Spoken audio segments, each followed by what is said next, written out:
네, 여러분 안녕하세요. 해커스 한국사 능력 검정 시험 연미정입니다. 네, 여러분들 이제 본론으로 들어갈 시간이에요. OT를 반드시 좀 듣고 오시고요. 그래서 공부를 어떻게 할지에 대한 방향성을 꼭 잡고 오셔야 됩니다. 자, 그래서 우리가 이제 오늘은요. 선사시대부터 처음부터 이제 출발을 하도록 하겠습니다. 기출주제 1, 2에 해당되는 부분을 피시고요. 같이 쫓아오시면 되겠어요. 자, 우선 제가 OT 때도 이야기 드렸는데요. 효율적인 학습을 위한 준비물이 필요합니다. 거창하게 이야기를 드렸는데 겨창할 것이 없어요. 보시면 일단 첫 번째는 강의 시작 전에 좀 어디까지 내가 공부를 해야 되는가를 이렇게 한 번쯤 보고 오시면 좋아요. 그래서 사실 이게 조금 낯설 수 있단 말이에요. 여러분들이 아직은 구석기 신석기이기 때문에 여러분들이 쉽게 쫓아오시지만 이게 이제 고대 파트, 조선 파트 넘어가게 되면 굉장히 조금 혼란스러우실 거예요. 내용도 많아지고. 그래서 내가 오늘 공부할 범위 정도는 한번 이렇게 5분 안에 훑어보시고 오시면 훨씬 이해가 빠르실 겁니다. 자, 그 다음에 이제 두 번째는요. 얇은 노트를 준비한다라고 했는데 노트까지 준비하실 필요는 없고요. 그냥 여러분들 우리 이제 이 강의를 그 전에 여러분들 이렇게 들으시고 이렇게 후기 남기시고 하는 거 보게 되면 굉장히 꼼꼼하고 예쁘게 이렇게 잘 하신 분들 많으세요. 근데 나름의 아마 이제 그런 정리들은 하게 되실 거예요. 꼭 굳이 제가 시키지 않아도. 근데 이제 강의를 들으실 때는 여러분들 간단하게 이제 포스트잇이나 아니면 이렇게 A4 용지 하나를 가지고 제가 이렇게 적고 있는 것들을 옆에다 같이 이렇게 보완하시면 되겠어요. 그래서 그렇게 같이 내용과 좀 전체적으로 개괄하는 내용들을 번갈아 가서 보시면서 이렇게 좀 넘기시면 훨씬 이해가 빠르실 겁니다. 자, 그러면 우리 이제 최근에 3개년 동안 이 선사시대 파트에서 몇 문제 정도가 출제가 됐는가 살펴보게 되면 약 한 2문제에서 3문제 정도가 50문제가 출제된다라고 했을 때 이 정도 문제가 출제된다고 보시면 되겠어요. 이제 이 선사시대다라고 하는 파트는 우리가 이거를 한자로 풀면 1교시부터 한자죠. 한자를 풀면요. 선생님 할 때 선자예요. 먼저 태어난 선 할 때. 근데 요거 이제 사라고 하는 건 역사사자인데 여기에는 기록이라고 하는 의미가 담겨져 있어요. 그래서 기록보다 앞선 시대다. 그래서 아직은 그 시대 때 당대 자체적 기록이 없는 시기예요. 그러면 우리가 이 시기 선사시대는 기록이 없는 시대인데 뭘 가지고 이제 여러분들이 공부를 하느냐? 바로 이제 요 부분은요. 유물과 유적지 이런 거 배우는 파트입니다. 그래서 이제 이 파트는 한국사는 첫 번째는요. 이 선사시대 전문가들 많아요. 구석기, 신석기, 청동기 시대 파트는요. 사실은 한국사 관심이 없어도 많이들 알고 계십니다. 첫 장은 굉장히 공부를 우리가 열심히 하잖아요. 자, 그래서 이제 이 부분인데 이 부분과 관련해서 한 2문제, 3문제. 근데 조금 더 나아가서 제가 이제 구체적으로 출제되는 그 범위를 좀 설정을 해드리면요. 일단 첫 번째는 구석기, 신석기, 청동기와 같은 문제가 출제가 되는데 자료를 주고요. 또는 사료를 주고요. 그 안에 들어가 있는 내용들의 선지가 이렇게 섞어서 나와요. 구석기 거 하나, 신석기 거 하나, 청동기 거 하나. 그래서 여러분들한테 옳은 거, 옳지 않은 거 고르는 문제. 그 다음에 이제 두 번째 같은 경우는 고조선과 관련된 문제도 요 범주 안에 있다고 보시면 되겠어요. 그래서 고조선의 건국과 그다음에 시기적 흐름 이런 것들 문제 출제될 수 있고요. 그다음에 이제 고조선이 멸망할 때쯤에 해당되는 여러 나라의 특징과 관련된 거 바로 이제 요런 정도의 문제가 2문제에서 3문제 정도가 출제된다라고 보시면 되겠습니다. 범위를 잡고 가시면 훨씬 내가 공부를 어디까지 얼만큼을 해야 되는지가 좀 뚜렷하게 보이면 좋습니다. 자, 이 부분은요. 제가 이제 본론으로 들어가기 전에 여러분들한테 전범위를 개괄해드리는 파트입니다. 여러분 보시면 요거 이제 간단하게 포스트잇에다가 그려가지고 옆에다 붙여놓으셔도 되고 이해를 하시면 되겠어요. 자, 보시면 위로는 생산력의 발전이고 그 다음에 아래로는 이렇게 시간의 흐름인데요. 자, 구석기, 그 다음에 신석기, 청동기 이렇게 나눠서 살펴볼 수가 있어요. 시기마다 이렇게 구분이 있는 건 다 그만한 이유가 있는데 자, 보시면 여러분 큰 틀에서 이렇게 좀 살펴볼 수가 있습니다. 자연에 의존하는 체제. 우리의 인류가 자연에 아직은 의존해서 자연을 크게 변화시키거나 개발하고 있지 않은 시기예요. 자, 근데 신석기 시기 때부터 보게 되면요. 이 시기는 생산경제 체제라고 이야기를 해요. 그래서 자연을 이용하고 활용하면서 개발을 하는 시기입니다. 인간의 어떤 지능이라든지 어떤 신체적 조건이라든지 이런 것들도 굉장히 큰 변화가 있었을 시기라고 보시면 되겠어요. 자, 요거를 조금 더 쉽게 설명을 드리면 자연경제 체제는요. 내 주변에, 인간의 주변에 나를 이렇게 위협하는 요소들이 되게 많아요. 그래서 어떻게 하면은 내 생명을 유지시키고 그다음에 내가 무엇을 먹고 이렇게 살아가는 거, 그런 게 굉장히 중요한 시점인데, 바로 이제 이 시기는요. 서로 이제 떼지어서 몰려다니면서 우리가 무리사회라고도 얘기해요. 사냥과 채집과 어로 활동. 그래서 있는 그대로의 자연을 우리가 쓰고 있는 그런 모습, 의존하고 있는. 그래서 뭐 날씨가 너무 추우면 이때는 이동을 합니다. 따뜻한 곳으로 이동을 하고요. 여기서 먹을 것이 떨어지면 역시 또 따뜻한 곳이나 먹을 것이 풍부한 곳으로 이동을 한다라고 생각을 하시면 되겠어요. 자, 근데 그래서 이제 요 시기에 제가 그래프를 그려드리면 요렇게 자연경제 의존을 하다가 이 시기부터 이제 생산력이 굉장히 크게 발전을 하게 되는데, 바로 이때는 농경이나 그다음에 목축, 더 이상 사냥같이 저렇게 뭐 몸집이 큰 동물들 잡으러 다니지 않고요. 울타리 안에 가둬놓는 목축을 하기 시작해요. 그리고 이제 농경, 우리가 뭐 그때그때 먹고 끝나는 것이 아니라 이제 농사를 하기 시작합니다. 농사를 한다는 것은 한 곳에 정착해야 된다는 이야기이기도 하거든요. 그래서 그런 것들이 사실은 다 맞물리는 거예요. 이렇게 경제를 살펴보게 되면요. 근데 여기에 이제 그 포인트들이 있는데, 신석기 시기 때, 우리가 신석기 시기 때 혁명과도 같은 일이 일어났다. 바로 농경이 처음으로 시작된 시기가 바로 신석기예요. 근데 이때는 조, 피, 수수와 같은 밭농사를 지었다는 점이에요. 자, 그런데 이제 청동기 시기 때쯤에 들어가게 되면 요 시기는요, 바로 우리가 지금 먹는, 배부르게 먹을 수 있는 이 벼농사가 바로 이 시점에서 지어졌다는 겁니다. 그래서 만약에 이제 시험에서 신석기 시기 때 선지에 벼농사를 실시했다 이런 게 들어가면 틀리게 되는 거예요. 그래서 청동기로 이렇게 짚어내 주셔야 되겠고, 그 다음에 여기는 생략했지만 뒤에 우리가 이제 철이 본격적으로 유입이 되는 철기 시대로 들어가게 되거든요. 근데 바로 요 철기 시대가 되면은 생산력에 대한 이 발전이 굉장히 크게 이루어지게 되는데, 바로 이제 철로 만드는 농기구라든지 이런 것들이 발달이 되면서요, 이렇게 땅을 깊게 판다든지, 그러니까 지력을 높이는 거예요. 땅의 힘을. 이런 어떤 농사의 기술력이라든지 이런 것들이 발달을 하게 되면서 생산력이 굉장히 높아지게 됩니다. 그래서 바로 이제 이러한 부분들이 여러분들이 배우는 어떤 중요한 포인트가 된다라고 생각을 하시면 되겠어요. 여기 이제 다 연장선상에서 이들의 어떤 주거의 모습이라든지 사회의 어떤 구조의 모습이라든지 이렇게 다 같이 연결이 될 겁니다. 그래서 이렇게 포인트 좀 잡아 드릴게요. 자, 그러면 내용을 이제 들어가 볼게요. 구석기 시기 때, 자, 구석기예요. 구석, 옛날 돌입니다. 옛날 돌, 뗀석기인데 큰 바위에서 돌을 뚝 떼었었다. 돌을 깨트려서 떼어내서 날을 만든 도구인 뗀석기를 주로 사용했다. 뭐 우리가 뭐 타제석기, 깨트려서 만들어낸 돌이다 타제석기, 뭐 이런 표현을 쓰기도 하는데요. 자, 대표적인 게 바로 이런 이제 주먹도끼나 그다음에 찌개나 쓴배찌르개 같은 것이 있습니다. 주먹도끼, 찌개 같은 거는 보통 이제 사냥용 도구로서 많이 쓰기도 하고요. 근데 이제 초기에 구석기 전기에 보이는 주먹도끼 같은 경우는 하나의 도구를 가지고 여러 가지 용도로 쓰게 되는 어떤 그런 모습들도 보이게 되고요. 근데 이제 보시면 이렇게 이제 밀개나 글개 같은 경우는 또 이렇게 가죽이나 고기 같은 것들을 벗기고 이렇게 점이는 어떤 그런 조리용 도구로 쓰기도 했었어요. 그래서 그런 또 차이점이 있는데 조금 디테일하죠. 그래서 그런 것도 여러분들이 공부하고 문제 풀면서 좀 보완을 하시면 좋겠고, 그 다음에 시험에 잘 나오는 게 있습니다. 이 쓴배찌르개가 굉장히 잘 나와요. 자, 보시면 이 쓴배찌르개는 구석기 시기 때 후기쯤, 그러니까 이 구석기 시기도 이 돌을 다듬고 어느 정도 이제 다듬는 그 정도에 따라서 전기와 중기와 후기로 나누는데, 후기쯤에 가게 되면 이렇게 이제 뭉툭한 주먹도끼 같은 것이 아니라 날카로운 촉과 같은 요런 이제 쓴배찌르개 같은 것들이 나와요. 그래서 요 부분을, 요 아랫 부분을 우리가 쓴배라고 하는데, 이 부분에다가 요렇게 나무 막대기를 끼워가지고 요렇게 있습니다. 그래서 이게 창과 같은 역할을 해주는 거예요. 그러면 이제 이 말은 뭐냐면 구석기 후기쯤이 되면 이게 구석기 전기, 그 다음에 중기, 그리고 후기가 되면요. 이게 신석기 시기로 넘어가는, 그 다음에 또는 우리가 이제 어떤 학자들은 여기를 그 과도기다라고 하는 중석기하고 같이 이렇게 맞물려서 보기도 해요.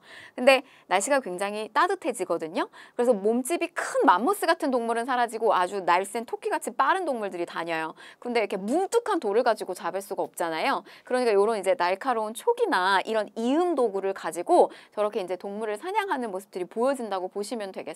그래서 순배찌르게 뭐 시험에 굉장히 잘 나오니까 잘 좀 포인트를 잡으셨으면 좋겠고요. 자, 그 다음에 뭐 뼈도구, 동물의 뼈나 뿔로 만든 도구를 사용하기도 했다 보시면 되겠습니다. 넘어갈게요. 자, 그 다음에 이제 경제생활. 제가 앞에서 이야기를 드렸는데 채집이나 사냥, 어로와 같은 것들을 한다.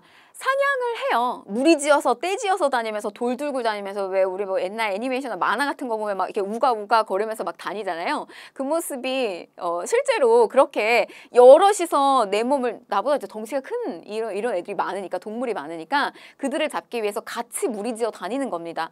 근데 이게 사냥을 하는 건요. 뭐 이렇게 같이 다녀도 맨날 이렇게 허탕치는 날이 많았어요. 그러니까 별로 이렇게 효율성이 좋은 어떤 경제활동이 아니었어요. 그래서 이때는 반드시 어떤 걸 했었냐면 열매를 채집하는 거, 그 다음에 물고기를 잡아서 먹는 거. 사실 이제 이런 걸 통해서 주로 이제 경제활동을 했던 겁니다. 경제활동이라고 하는 표현이 좀 뭐 너무 거창해 보일 수 있는데 어떻게 먹고 살았냐예요. 그래서 이 시기엔 그렇게 먹고 살았습니다. 자, 그 다음에 이제 주거 생활을 보게 되면요. 그러니까 자연에 의존하고 있는 자연경제 체제다. 그래서 제가 이 큰 틀을 뭐 사실 그게 이렇게 시험에서 그게 선지로 나오거나 이러진 않아요. 근데 여러분들이 이 파트를 이해하실 때 그 구조를 알고 있으면 아, 그러니 이동생활을 하는구나. 굳이 이렇게 정착해서 살 필요가 없는 거죠. 그래서 동굴이나 그 다음에 그냥 이렇게 때때마다 짓는 이렇게 막집에 거주를 하게 됩니다. 자, 무리지어 다니고요. 뭐 더 설명을 안 드려도 되겠죠. 두려울 때 여러분 무리지어 다녀요. 그래서 뭐 이제 여러분들 뭐 취업 준비도 하시고 공무원 뭐 시험 준비도 하시고 홀로 지내시고 홀로 밥을 먹어야 되고 이런 일들이 되게 많으실 텐데 두려울수록 무리지어 다닙니다. 그래서 혼자서 열심히 이렇게 열공하고 취업 준비하시는 걸 너무 두려워하지 마시고 잘 좀 이겨내셨으면 좋겠고, 자, 그 다음에 이제 평등사회인데 아직은 평등한 사회예요. 여러분 이게 뭔가 이 사람과 나하고 이렇게 차별이 생긴다는 거, 뭐 우리가 계급이라고 표현을 하는데 그런 것이 생기려면 누군가가 더 많이 갖고 덜 갖는 이런 게 사유재산이라고 하는 게 생겨야 되거든요. 근데 이때는 허탕치는 날 많았다고 했잖아요. 그러니까 먹고 그냥 끝나요. 그날 먹고 나눠서 먹고 그리고 끝납니다. 보관도 쉽지가 않고요. 그래서 이때는 그냥 평등한 공동체 생활을 해요. 그래서 뭔가를 많이 아는, 예를 들면은 석기 같은 거 잘 다루는 사람이 리더일 수 있겠죠. 그러니까 지도자는 있어요. 근데 우리가 이런 표현 써요. 지도자는 있는데 지배자는 아직은 없다. 자, 넘어갈게요. 자, 예술 활동으로는요. 조금씩 보여요. 뭐 동물의 뼈나 뿔에다가 뭐 예를 들면 이렇게 사람 얼굴을 조각하는 것도 발견이 됩니다. 그래서 뭐 코뿔소 뼈에 사람 얼굴이 조각된다든지 이런 형태들이 좀 보여요. 아주 그렇게 뭐 예술적이다라고 얘기하기엔 좀 그렇지만 어떤 원시적 형태의 이런 모습은 보인다는 거예요. 자, 그러면 이제 구삭기 시기 때 주요 유적지인데요. 우리 이제 그런 이야기 많이 하세요. 뭐냐면 이게 우리가 이제 공무원 또 준비를 하시다가 뭐 경찰 쪽 준비하시다 이렇게 넘어오시는 분들도 있고 많이들 계신데 하는 거하고는 우리 그전에 공무원 쪽에서 공부를 하셨던 거는 조금 색깔이 다릅니다. 그래서 강약, 중강약 이걸 잘 따지면서 공부하셔야 돼요. 훨씬 수월하실 거예요. 하는 거 하시는 게. 유적지 굉장히 빽빽하고 어렵게 공부하거든요. 공무원 시험에서. 근데 요 하는검에서는 자료를 많이 줘요. 여러분들한테 자료를 많이 주고 또 이렇게 뭐 사진이라든지 그 다음에 기사, 신문 기사라든지 이런 것들 통해서 굉장히 좀 재밌게 여러분들한테 문제를 제시하는데 설령 이렇게 유적지가 나오더라도요. 이게 구석기다, 신석기다, 청동기다라고 하는 힌트를 더 줘요. 그러니까 여러 가지 유물 같은 것들을 기사의 일부 내용을 이렇게 발췌해서 여러분들한테 주기 때문에 너무 어렵지 않게 출제된다고 생각하시면 되겠어요. 충남 공주석장리. 자, 이거는 충남 공주, 석장리, 백화점이다. 구석기 시기의 유적의 백화점이다. 이렇게 생각을 하시면 되겠어요. 광복 이후에 남한에서 최초 발견됐는데요. 여기는 우리 이렇게 유적지가 발견이 되면 맨 밑에 있는 게 전기 유적지, 그 다음에 중기, 그 다음에 이제 후기의 유적지가 이렇게 켜켜이 쌓일 거 아니에요. 근데 그걸 다 담고 있는 게 충남 공주 석장리예요. 그래서 구석기의 백화점 이렇게 얘기하기도 해요. 자, 그 다음에 경기 연천 전곡리가 있어요. 자, 여기는 학계에 굉장히 어떤 큰 논란을 가져다 줬던 유적지인데요.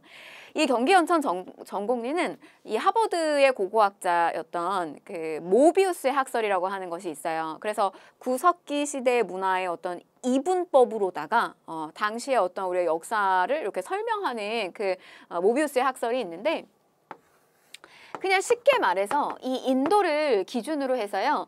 이쪽에 아프리카나 유럽 쪽에서는 전기구석기의 문화가 있었다고 보고요. 인도를 기준으로 해서 이쪽 동아시아 쪽에서는 그게 없었다고 보는 그런 그러니까 구석기 문화를 이분화시킨 논리예요. 근데 그거를 와장창 깨트린 그런 어떤 유물이 바로 이 경기 연천 전곡리에서 발견이 됐다라고 하는 겁니다. 우리나라에서 발견이 됐는데요. 아슐리안형 주먹도끼예요. 그러니까 아슐리안형 주먹도끼 한번 보실까요? 요렇게 주변부를 삥 둘러서 아주 요렇게 잘 다듬어 놓은 돌이에요. 그러니까 뭉툭하게 대충 다듬은 것이 아니라 여러분들 그 돌이 그 돌 같은데 이렇게 생각하실 수도 있겠지만, 이때는 저 돌 하나 다듬는 것이 여러분들 하는 검에서 1급 따고 2급 따는 거 비유가 적절할지 모르겠지만 그렇게 어떤 인간의 지혜와 그 다음에 어떤 인간의 계획성, 내가 이 돌을 만들어서 어떤 걸 할 거다라고 하는 그런 계획성, 그 다음에 신체의 어떤 구조, 이런 발달 이런 것들이 다 반영된 거라고 보시면 되겠어요. 그래서 이 아슐리안형 주먹도끼가 유럽과 아프리카에서 발견이 됐는데 이쪽 아시아권에 없다 이거예요. 동아시아권에는 없다는 거. 근데 저게 경기 연천 전곡리 한탄강 일대에 우리나라 이제 주한 미군 그렉 보엔이라고 하는 한 인물이 자기 원래 대학 때 전공이 고고학이었어요. 근데 그 사람이 한국에 여자친구가 있었어요. 그래서 이 여자친구랑 같이 요 주변 일대를, 거기가 이제 여기가 관광 명소이기도 해요. 그래서 요 일대를 돌다가 요렇게 이제 발에 뭐가 걸린 거예요. 근데 참 희한하게 생긴 돌이다. 이걸 이렇게 보니까 바로 저게 아시아에는 없다, 동아시아에는 없다라고 얘기했던 아슐리안형 주먹도끼, 약 한 30만 년 전에 끌어서 올라갈 수 있는 그 구석기, 시기가 굉장히 앞선 구석기의 유물, 이게 발견이 된 겁니다. 그래서 이렇게 이분화시켜놨던 구석기의 문화를 이분화시켜놨던 그 고고학자 모비우스의 학설이 와장창 깨지게 됐던 사건이에요.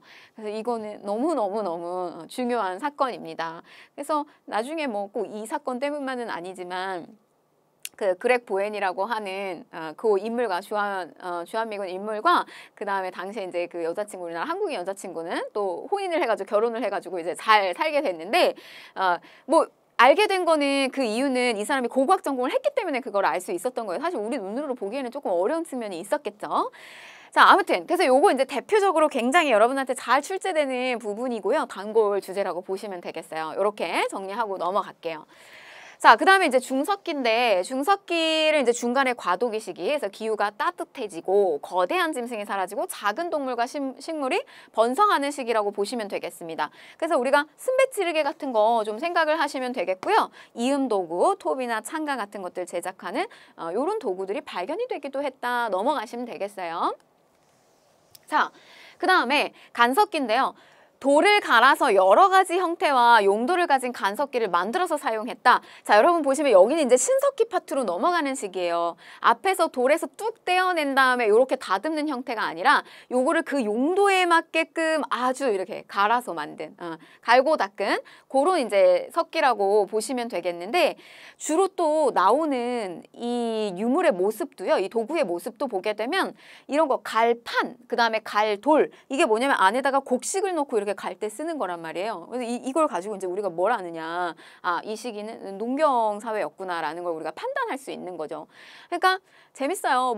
기록은 없지만 우리가 이때는 책을 가지고 공부하는 게 아니지만 이렇게 발견이 되는 유물을 가지고 우리가 유추를 해보는 겁니다. 농경 사회였구나. 자, 그 다음에 토기가 나와요. 구석기 시기는 아마 이제 그런 어떤 뭐 사냥을 하거나 고깃덩이가 나오면 큰 잎사귀나 이런 걸로 이제 이동을 하거나 요렇게 잠깐 보관을 하거나 추운 곳에 요렇게 했을 가능성이 있고요. 근데 이제 신석기 시기 때 오게 되면 곡식이 생산이 되면 그걸 가지고 요렇게 담아놓는 보관을 할 수 있는 토기가 등장을 하게 됩니다.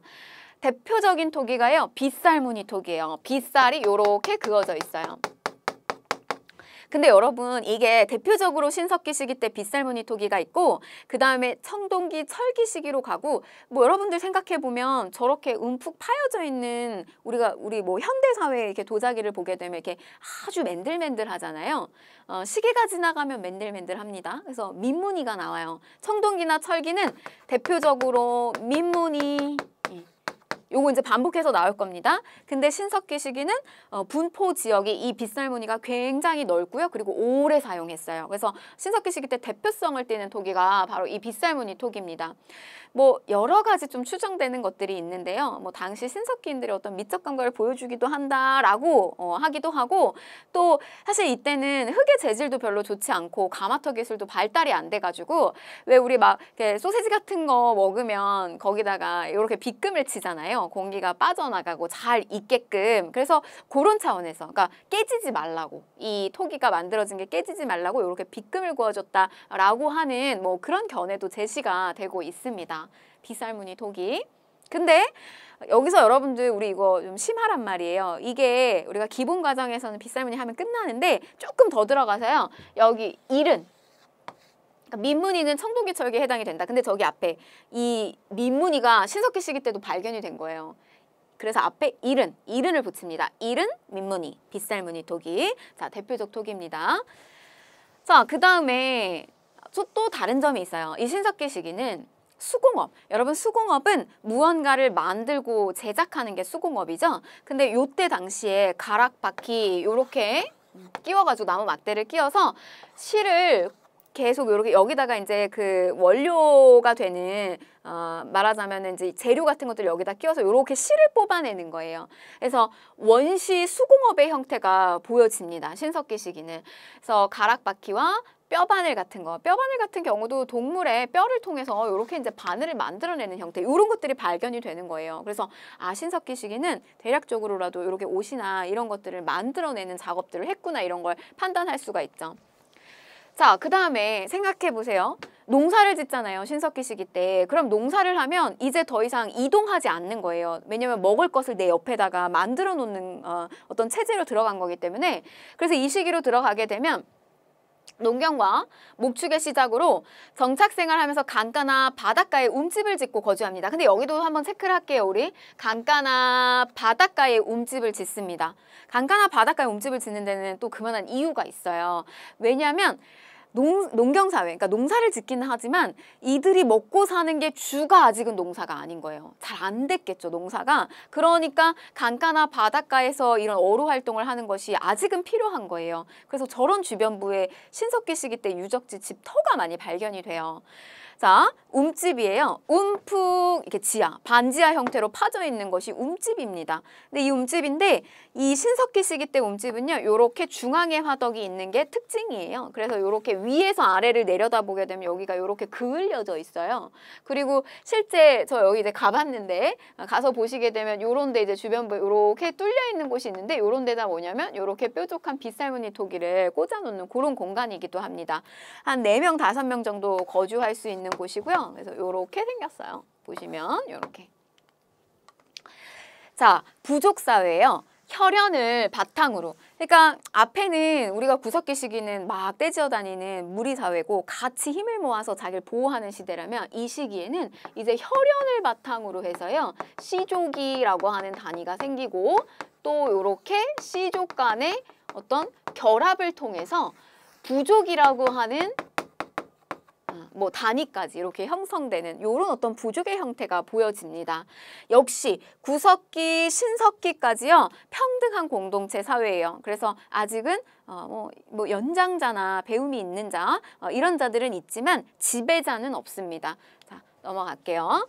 자, 그 다음에 신앙생활에 있어서 원시 신앙인데 애니미즘, 토테미즘, 샤머니즘이 있어요. 애니미즘 이거 자꾸 애니멀하고 헷갈리시는데 애니멀 아니에요. 이게 괜히 얘기했네. 이렇게 얘기하면 더 헷갈릴 것 같은데 애니미즘은 그 애니메이션 이렇게 캐릭터에다가 생명을 불어넣어가지고 얘가 막 이렇게 움직이잖아요. 애니메이션을 생각해 주세요. 그래서 자연 만물에 영혼이 이렇게 들어가 있다고 보는 거예요. 굉장히 신성하게 여기는 거고 그 다음에 이제 토템 신앙이라고 하는 거. 토테미즘이 뭐냐면 우리의 부족을 상징하는 어떤 동물이나 식물과 같은 것을 굉장히 신성시 여기는 겁니다.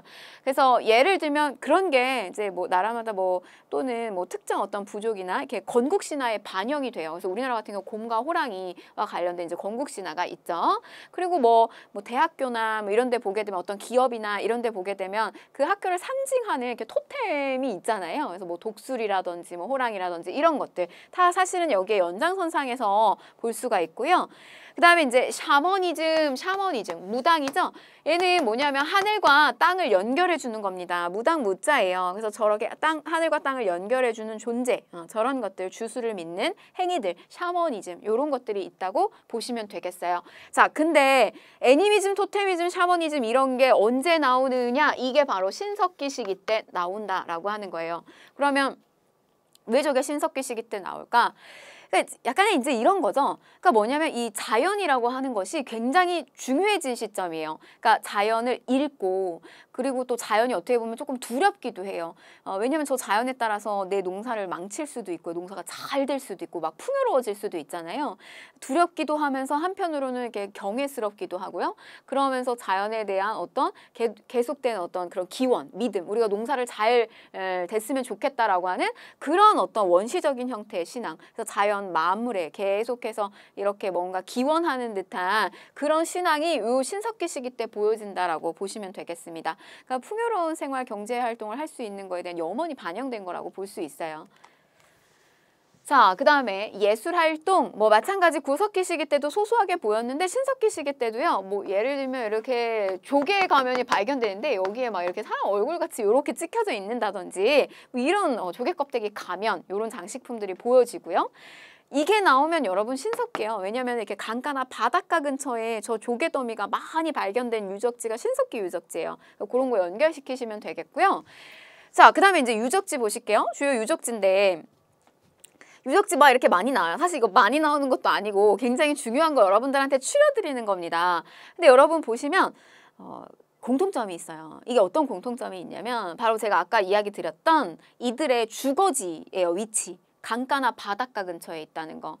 보시면 제주 환경고상리, 그 다음에 황해도 봉산지탑리, 그 다음에 부산이에요. 부산 동삼동 요런 일대. 그래서 저게 부산, 뭐 황해, 제주, 그 다음에 여러분 서울 암사동은 어디냐면 이거 한강을 끼고 있어요. 그래서 저 암사동 일대에 뭐 살고 계시는 분들은 잘 아실 거예요. 저기 이제 선사유적지가 있어요. 그래서 실제로 가게 되면 신석기 시기 때 사람들이 생활했던 그 터가 그대로 보존이 되어 있습니다. 그래서 뭐 저도 저기 안에 막 이렇게 들어가 보기도 하고 어렸을 때 이렇게 체험해 보기도 하고 그랬었는데 아무튼 저런 것들이 전부 강가나 바닷가 근처에서 우리가 볼 수 있는 모습이라는 거죠.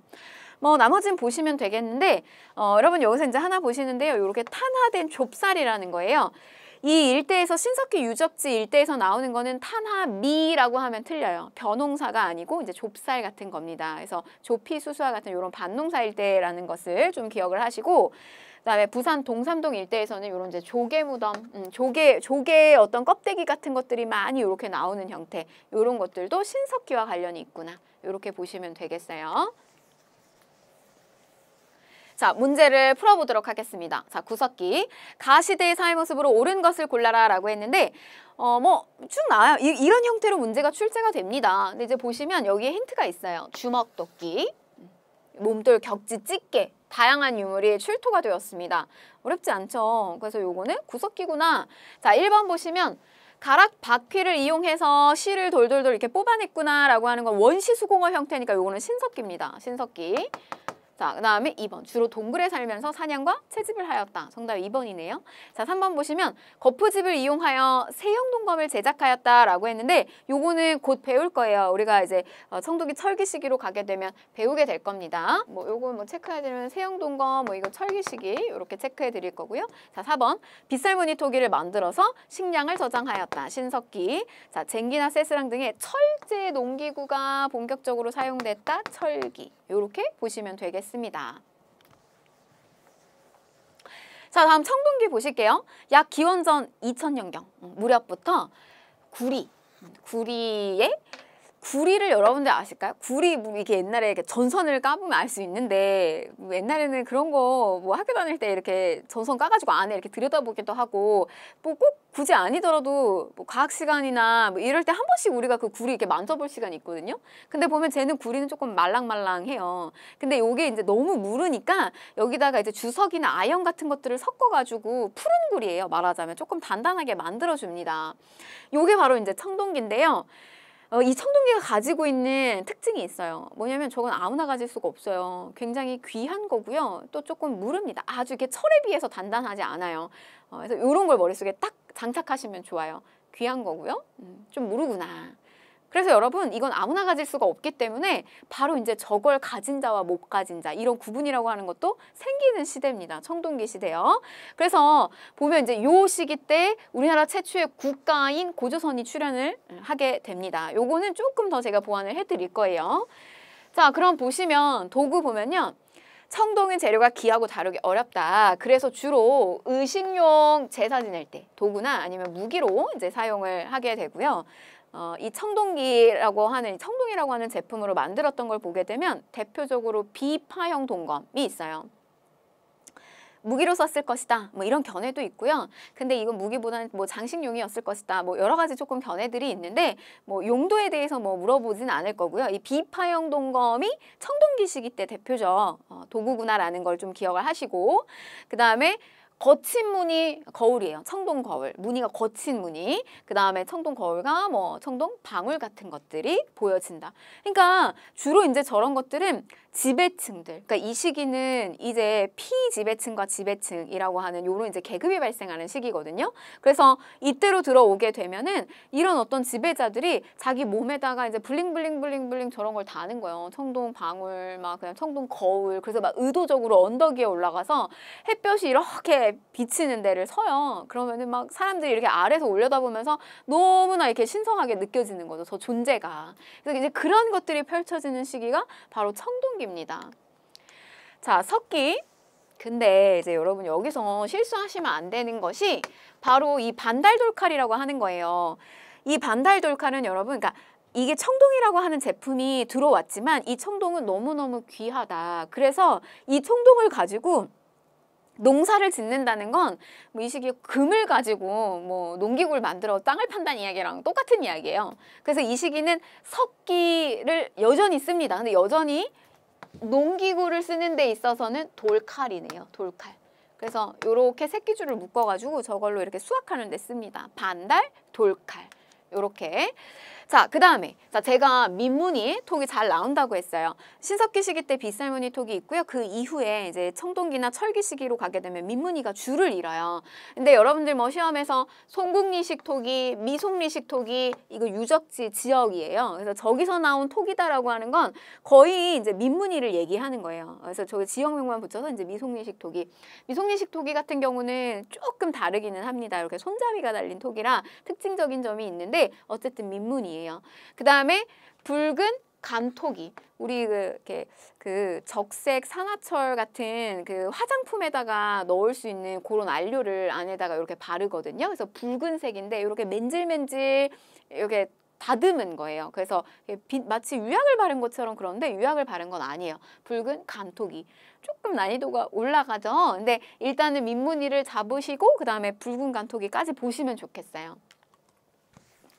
자, 그 다음에 밭농사가 농경의 중심이었으나, 그러니까 이 시기에 이제 신석기 시기 때부터 밭농사를 했기 때문에 그리고 나서 이제 벼농사가 실시가 되는데 아직은 벼농사를 뭐 적극적으로 하기에는 어렵고 밭농사가 주가 되면서 그 다음에 벼농사가 시작됐다는 것이 포인트입니다.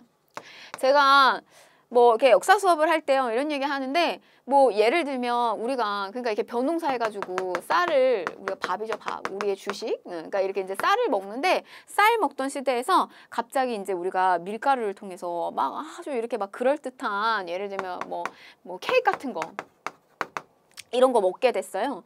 근데 그렇다고 해서 쌀 먹던 시대에서 이게 넘어온다고 해서 케이크만 먹고 살진 않잖아요. 그러니까 이렇게 요게 이제 뭐 서양에서 이렇게 들어왔어요. 뭐 케이크 같은 게 막 들어왔어요. 그렇다고 해서 이게 그렇게 뚝 끊어지는 것이 아니라 이렇게 쌀도 먹고 케이크도 먹고 같이 가는 거잖아요. 그래서 이 역사가 뭐 제가 이렇게 비유를 들은 이유는 뭐냐면 역사가 이렇게 무 자르듯이 탁 뭐 구석기는 구석기에서 탁 끝나고 신석기는 신석기에서 탁 끝나고 이게 아니라는 거예요. 겹쳐 들어가요. 이과생들이 되게 싫어할 만하죠. 싫어합니다. 왜냐면 이게 1 더하기 1은 딱 2가 나와줘야 되는데 안 되고 이렇게 자꾸 중첩되고요. 뭐 기구도 만들어졌다가 뭐 없어졌다가 다시 또 생기기도 하고 이래요. 조금 힘들 수 있는데 그냥 사람의 이야기라고 생각하시면 돼요. 인간의 이야기고 뭐 인간의 삶의 모습이에요. 그래서 조금 자연스럽게 생각을 하셨으면 좋겠어요. 경제생활에서 농경이 점차 중시되는데 뭐 그런 게 이제 발견된 이런 청동기에 농사 짓고 있는 사람의 문양이 그려져 있는 이런 것들도 발견이 되는 증거물로 볼 수가 있겠습니다. 자, 주거 생활인데 요 청동기 시기 때 주거터가 유적지터를 이렇게 발견을 하게 되면 조금 그 앞에 있었던 신석기 시대와 다른 점이 보여져요. 그게 어떤 점이냐면 바로 이제 그 주변에 요렇게 주변에 이제 환호 이렇게 또랑 같은 거예요. 주변부에 이렇게 또랑이 있고요. 그 다음에 뭔가 외부의 침입을 막고자 하는 저런 목책이 세워진 것 같은 저런 흔적이 남아져 있어요. 자, 이거 뭘 의미하느냐? 이 안에 지킬 것이 있다. 이걸 의미하는 거예요. 그러면 여러분들이 목책 환호 나온다고 어려워하실 필요 없고 저게 나오면 아, 지킬 것이 있고 사유재산이라고 하는 것이 생겨난 청동기식이구나. 이렇게 떠올리시면 되겠습니다. 자, 뭐 음집 같은 경우도 있어요. 반지하의 음집이 점차 지상 조금 언덕 위로 올라가게 되고요. 그 다음에 원래 신석기 같은 경우는 강가나 바닷가 근처에 몰려 살았는데 이게 이제 농사가 점점 이렇게 발전이 되고 그러면서 농사에 좀 집중을 하게 되는 그런 지역으로 가게 돼요. 그래서 굳이 강가나 이런 데 가지 않고 뭐 조금 언덕이나 이런 데 이제 구릉에 칠학을 형성하고 좀 올라가는 형태가 보여집니다. 자, 그러면 이제 보시면 이게 청동기 시기 때 이제 사회의 구조 모습인데요. 요걸 다시 한 번만 우리가 중간중간 설명드렸는데 다시 한 번만 좀 연결을 시켜드리면 벼농사를 짓는 게 좀 중요하죠. 그러니까 뭐 조피수수화 같은 거 이렇게 병아리 모이 같잖아요. 여러분 그 보신 적 있어요? 그래서 우리가 지금은 뭐 건강식으로 많이 이렇게 섞어서 먹기도 하지만 그거를 주식으로 먹는다 생각해 보세요. 금방 먹고 배가 꺼지는 거예요. 근데 이제 우리가 먹는 이제 쌀 이게 이제 먹고 배가 두둑해지면서 이게 이제 남는 것이 생기게 됩니다. 우리가 그걸 뭐라고 하냐면 잉여 생산물이라고 해요. 남는 생산물을. 그래서 사유재산, 이게 잉여 생산물이 생기면 이거를 많이 가지고 있는 사람과 이제 덜 가진 자의 어떤 구별이 생기기 시작을 하는 거예요. 그게 바로 이제 계급입니다. 무엇을 가진 자, 못 가진 자. 그러다 보니 이걸 더 많이 가진 자, 지배자가 생겨요. 군장이에요, 군장. 이걸 이끄는 거예요, 이제. 그래서 이런 군장들이 이제 청동검, 청동방울 이런 것들 막 달고 다니고 위에 군림하게 되는 거죠. 그래서 바로 이제 요런 시점에 나라가 형성돼요. 그래서 우리나라 최초의 국가인 고조선은 바로 이 청동기 문화를 바탕으로 탄생이 된 겁니다. 그다음에 이제 이 시기는 재정일치 사회다라고 했는데 제사를 지내는 것과 정치를 하는 사람이 요게 같이 동일시돼요. 이렇게 같이 존재하는 모습이 또 보여지기도 한다는 겁니다. 자, 뭐 그다음에 이렇게 이제 지배자를 이렇게 보여주는 대표적 유물이 하나 있어요. 그게 뭐냐면 고인돌이에요. 세계에 있는 우리나라에만 고인돌이 있는 것이 아니고 세계에 고인돌이 분포되어 있는데 세계 고인돌의 40%가 우리나라에 있어요. 그러니까 굉장히 이거는 좀 특이할 만한 거고요. 지배자의 어떤 무덤 그리고 또 그 부족을 상징하는 어떤 상징물 이렇게 좀 보고 있습니다. 해석하고 있는데 고인돌 보시면 이 위에 있는 뭐 사진 여러분들 교재에도 있겠지만 이 위에 있는 이 덮개돌 있잖아요. 그러니까 이게 말 그대로 이렇게 안에 이렇게 다리가 들어가면 이거 어떻게 끌어올렸겠느냐. 이렇게 다리 안에 여기 이제 모래로 올려놓고 여기 이제 사람들이 굉장히 이제 많은 사람들이 저 덮개돌을 가지고 요렇게 위에 고여있는 이 돌 위에다가 요렇게 올려놓는 형태인 거예요. 이렇게 끌고 가서 올려놨을 거라고 보고 있어요. 그러니까 말 그대로 고인 돌이에요. 고여있는 돌. 근데 이 덮개돌이요, 뭐 한 10톤에서 우리가 뭐 승용차 한 대가 한 1톤 정도라고 생각했을 때 한 10톤에서 100톤, 200톤, 300톤까지 가는 게 있어요. 그러면 우리가 여기서 뭘 우리가 생각해 볼 수가 있냐면 저 덮개돌을 올릴 때 필요한 사람들. 근데 우리가 승용차 한 대를 옮긴다라고 했을 때 이때 당시에 사람들이 한 몇 명이 저거를 옮길 수 있었을까요? 승용차 한 대 정도? 근데 이렇게 아직은 이게 신체 구조나 이런 것들이 건장하지 않기 때문에 10명에서 15명 정도 내외. 이 정도가 저걸 움직였을 텐데 100톤짜리가 있다고 생각해 보세요. 그러면 이거를 이때 이제 그 군림하고 있었던 지배자가 밑에 이제 거느리고 있었던 그 많은 어떤 그 주민들이라든지 사람들이 그 규모가 파악이 되는 거예요. 그 마을의 규모가. 그래서 그런 것들을 좀 살펴볼 수가 있겠습니다. 자, 그 다음에 뭐 이제 돌 널무덤인데요. 그냥 가볍게 보세요. 이렇게 주변에다가 이제 돌 널을 이렇게 깔아놓은 형태입니다. 근데 고분과 관련해서는 고대 파트에서 조금 더 집중적으로 나올 거예요. 가볍게 보시면 되겠고요. 자, 그 다음에 예술 활동. 예술 활동이 조금 구체적으로 보여져요. 예를 들면 이제 울주, 반구대, 바위 그림 같은 경우는 여기에는 뭐 갖은 종류의 고래가 많이 이렇게 그려져 있습니다. 그래서 고기 잡는 사람, 뭐 작사를 던지는 사람 이런 장면이 그려져 있어요. 바위에. 그 다음에 고령에 가게 되면 요 장기리 바위 그림에는 동심원이나 그다음에 십자형 이런 기하학적 무늬가 새겨져 있는데 뭐 역시 사실 저런 게 이제 뭐냐면 우리가 이렇게 농사를 잘 됐으면 좋겠다라고 하는 기원을 벽에다 그려놓는 거고, 그다음에 뭐 고기잡이 이것도 역시 고기 잘 잡았으면 좋겠다라고 하는 그런 염원의 마음을 여기다가 이제 그려놓은 거예요. 우리 뭐 어렸을 때 막 벽에다 낙서하고 떡볶이집 가면은 막 낙서하고 뭐 시험 잘 보게 해달라 이런 건 안 쓰셨죠. 뭐 누구랑 잘 되게 해주세요. 아니 주로 이제 뭐 여학생들 같은 경우는 뭐 그때는 이렇게 같은 여학생들끼리 우리 맨날 같이 다니자 1학년 4학년까지 우정을 버리지 말자 막 이런 것들 벽에다 써놓는 그런 염원의 행위라고 보시면 되겠습니다. 여기 이제 청동기 시기 때 이게 이제 구체적으로 청동기 시기 때 보이는 거죠. 자, 그 다음에 요게 이제 부여 송국리 유적이에요. 이거 청동기 시대의 유적인데요. 이거 시험에서 이제 어떻게 출제가 되냐면 뭐 여주 흔암리, 그다음에 부여 송국리 유적에서 발견된 유적터가 발견이 됐다. 의주 미송리 이게 이제 쭉 나올 거예요. 근데 옆에 힌트를 줄 거예요. 청동기와 관련된 뭐 예를 들면 여기에서 이제 타나 미가 나왔다든지 아니면은 여기에서 뭐 송국리식 민문이 토기가 나왔다든지 미송리식 토기가 나왔다든지 이런 식으로 힌트를 더 주게 될 겁니다. 근데 이게 이제 대표적인 청동기 시기 때 유적지예요. 부여 송국리 유적지 같은 경우는 저기서 청동 제품과 같은 것들 쏟아지듯이 나왔어요. 그래서 학계에 굉장히 아주 중요한 어떤 그 유적지가 되는 곳이기도 합니다. 요게 이제 그 유적지고요.